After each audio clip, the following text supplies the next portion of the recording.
Hoy, teka, baka makapiright tayo. Morning, and today is Monday. Yes po, Monday. So, yung lulutuin ko today is sotanghon.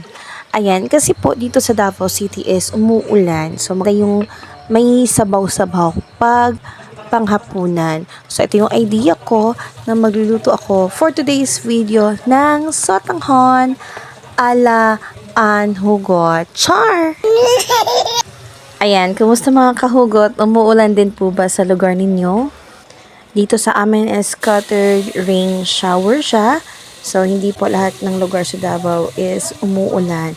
Ayan, so dito po, yung ginawa ko is naglagay ng mantika, tapos sibuyas, bawang, and syempre naglagay ako ng kamatis pang pasarap. And after ko nilagay yung kamatis, is naglagay na din ako ng karning baboy. Doon pala sa karning baboy is minarinate din siya for about 30 minutes. And yung ginagawa namin nung nagmamarinate kami is nilagyan niya siya ng kalamansi, ng toyo, may paminta na din siya na dinudurog kasi wala kaming paminta na powder. So, sa pagluluto ng karne, even though na marinate din siya, dapat pakuluan talaga yan siya ng pakuluan talaga na manunuot talaga yung minarinate sa kanya. Nang sa ganun is masarap talaga yung lasa ng karne. And then, nilagyan ko yun siya ng toyo, ng pork cubes, at kung maglagay ka din ng suka, huwag mo yun siya imekos-mekos. Hayaan mo siyang mapakuluan uli para naman manuot talaga ng todo yung suka sa karne. And then after niya, naglagay ako ng water. Syempre kasi sotanghon, kailangan talaga ng water.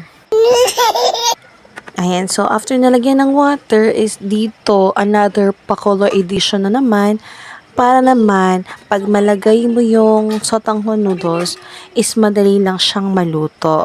So hinayaan ko lang yan siyang kumulo, and then after nyan is naglagay na ako nitong sotanghon noodles, and then naglagay din ako ng kaunting gulay para naman maging masarap at medyo colorful din. Hindi ko pala na-share sa inyo, naglagay pala ako dyan ng 1 kutsarang salt.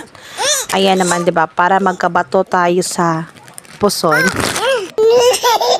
So, after na naluto na yung aking sotanghon alaan, is hinango ko na yun siya para pa rin ang maghapunan.